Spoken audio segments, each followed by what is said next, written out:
देखिए, सबसे पहला तो ये है कि अपना गांव छोड़ के कोई नहीं जाना चाहता है, लेकिन रोजी रोटी के लिए आदमी को बाहर जाना पड़ता है। और जब वो कहीं पे जाके लेबर, स्पेशली लेबर क्लास, जो ब्लू कॉलर वर्कर जिनको हम कहते हैं, तो उनके लाइफ में हेल्थ हजार्ड बहुत ज़्यादा वो रहते हैं, प्रोमिनेंट रहते हैं। अब जब कोई केमिकल फैक्ट्री में काम कर रहा है, 10-10 घंटे काम करते हैं, तो उनको फटीग आ जाता है। केमिकल स्पिलेज बहुत कॉमन है कि कोई थक गया, उसने ध्यान नहीं दिया और केमिकल उस पर स्प्लेज हो गया। कंटिन्यूअस केमिकल या ऑयल एंड गैस इंडस्ट्री में काम करते हैं तो आप इनहेल कर रहे होते हैं कई सारे केमिकल्स को। जब आप हैवी मशीनरी उसमें काम कर रहे होते हैं तो आपके ऑर्थो प्रॉब्लम्स बहुत बढ़ जाती हैं। तो हाँ, मतलब इंडस्ट्रीज में जब कोई जाके काम करता है तो हेल्थ केयर प्रॉब्लम्स बहुत बढ़ती हैं। इनफैक्ट अगर आज की डेट पे आप देखेंगे तो आईटी में भी स्पाइन प्रॉब्लम एंड ये सारी प्रॉब्लम्स बहुत बढ़ गई हैं। तो ये सिर्फ ब्लू कॉलर तक नहीं, वाइट कॉलर तक भी ये चीज़ें जा चुकी हैं। अच्छा, व्हाइट कॉलर से मुझे एक चीज़ ध्यान आया, ब्लू कलर, क्योंकि अब मैं, गाइज, मैं ब्लू कॉलर मजदूर नहीं हूँ, मैं व्हाइट कॉलर मजदूर हूँ, कॉर्पोरेट का मजदूर हूँ। तो अगर मैं कॉर्पोरेट में घुसूँ, सपोज करो कि मैं दिन भर काम करता हूँ तो चेयर पे बैठ के काम करता हूँ, ठीक है। अब उस बैठने की प्रक्रिया में गर्दन ऐसे झुकी है, सिस्टम पे लगे हुए हैं, तो हो गया दर्द, गई कमर, गया घुटना, क्योंकि हम काम तो कर नहीं रहे हैं, बैठे हुए हैं। तो हड्डियों की प्रॉब्लम मुझे लगता है कि जो बैठ के जॉब करने वाले हैं, सो कॉल्ड वाइट कॉलर मजदूर जो हैं, कॉर्पोरेट वाले, उनका क्या हिसाब है? उनसे कभी मिले हैं? आपको आपको हड्डियों की प्रॉब्लम तो नज़र आ जाती है हिमांशु जी, लेकिन आपको एक प्रॉब्लम नज़र नहीं आती, जो किसी को नज़र नहीं आती, वो है मानसिक प्रॉब्लम।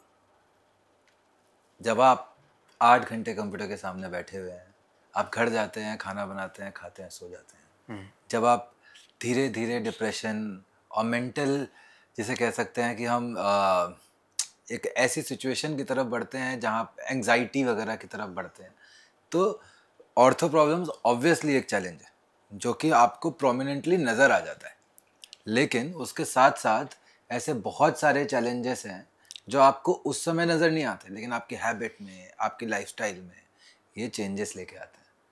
तो जब भी हम हेल्थ केयर की बात करते हैं या वाइट कॉलर की बात करते हैं, तो obviously physical problems are prominent नज़र आ रही हैं, लेकिन उसके साथ साथ हम मेंटल वेलनेस के ऊपर भी बहुत काम करते हैं।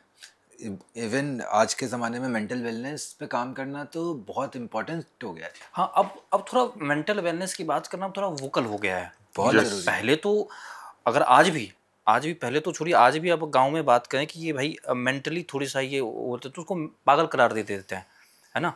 गांव में तो आज भी मेंटल हेल्थ पे बात करना बड़ा मुश्किल काम है, लेकिन अब शहरों में थोड़ा लोग वोकल हो गए, मेंटल हेल्थ पे थोड़ा वो बात, कल हुआ है। हाँ, बात तो कर रहे हैं।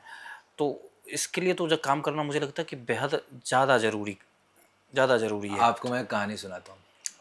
एक बुक है पॉलो कोएल्हो की, द डेविल, नहीं, वेरोनिका डिसाइड्स टू डाई। ठीक है, पॉलो कोएल्हो की बुक है, काफ़ी अच्छे राइटर हैं, आप पढ़िएगा उनको। तो उसमें वो एक कहानी बताते हैं कि एक बार एक किंगडम था, उस किंगडम में 2 कुएँ हुआ करते थे। ठीक है, एक कुएँ, और जो पड़ोसी राज्य था उसको उस किंगडम की खुशहाली से बहुत दिक्कत थी। तो उन्होंने क्या किया, एक तांत्रिक को भेजा या एक डॉक्टर को ही भेजा होगा, साइंटिस्ट को भेजा, और एक कुएं में जाकर उसने कोई पोशन मिला दिया। अब जो भी इंसान उस कुएं से पानी पीता था वो पागल हो जाता था। ठीक है, अब राजा बूढ़ा था और रानी भी बूढ़ी थी, तो लोग, पहले जो प्रजा राजा को बहुत प्यार करती थी, आज वही प्रजा राजा को मारने पे तुल गई है। तो रानी से बोलते हैं हमें इस शहर को से भाग जाना चाहिए। तो रानी बोलती है नहीं, ये लोग पागल नहीं हुए। ठीक है, तो वो राजा बोलता है कि कैसी बातें कर रहे हो। तो रानी बोलती है आप रुको। रानी जाती है, उसी कुएं का पानी लेके आती है, राजा को पिलाती है, खुद भी पीती है। अब राजा और रानी भी पागल हो गए। अब पता है, प्रजा उनकी बात मानने लग गई। अच्छा, हाँ, तो यही बात है, पहले जब हम वो चीज़ें फेस नहीं करते थे, हमें जब नज़र नहीं आती थी, तो हमें वो इंसान पागल लगता था।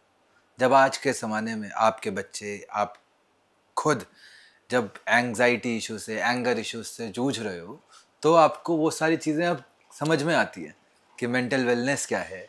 अब पागलपन वो नहीं है, डिप्रेशन एक बीमारी है जिसका इलाज हो सकता है, एंग्जाइटी एक प्रॉब्लम है जिसकी काउंसलिंग होनी चाहिए।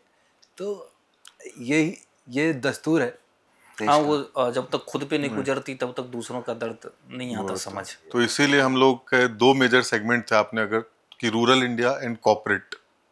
जिसको हम लोग मिला के वर्किंग करते हैं, कि जो ब्लू कॉलर वर्कर हैं, वाइट कॉलर वर्कर हैं एंड रूरल इंडिया, जहाँ पे हेल्थ केयर की सबसे ज़्यादा ज़रूरत है, हम लोग वहीं पे फोकस मेजरली कर रहे हैं कि हम वहाँ पे टेली हेल्थ को लेके जा पाएँ और वहाँ पे अपनी हेल्थ केयर सुविधाएं दे पाएँ।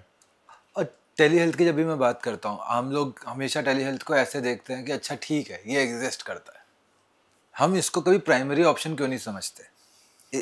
आज के टाइम पे आप बताइए, लोग स्पेस में इलाज कर दे रहे हैं, यहाँ बैठ के मैं सुनीता विलियम्स का स्पेस में इलाज हुआ है, खबरें मैंने पढ़ी है, टेली कंसल्टेशन के माध्यम से। ठीक है, आर्मी धड़ल्ले से यूज करती है, आर्मी के लिए बहुत इंपॉर्टेंट है टेली कंसल्टेशन। हाँ, युद्ध में तो अब कोई डॉक्टर जाने से रहा ना।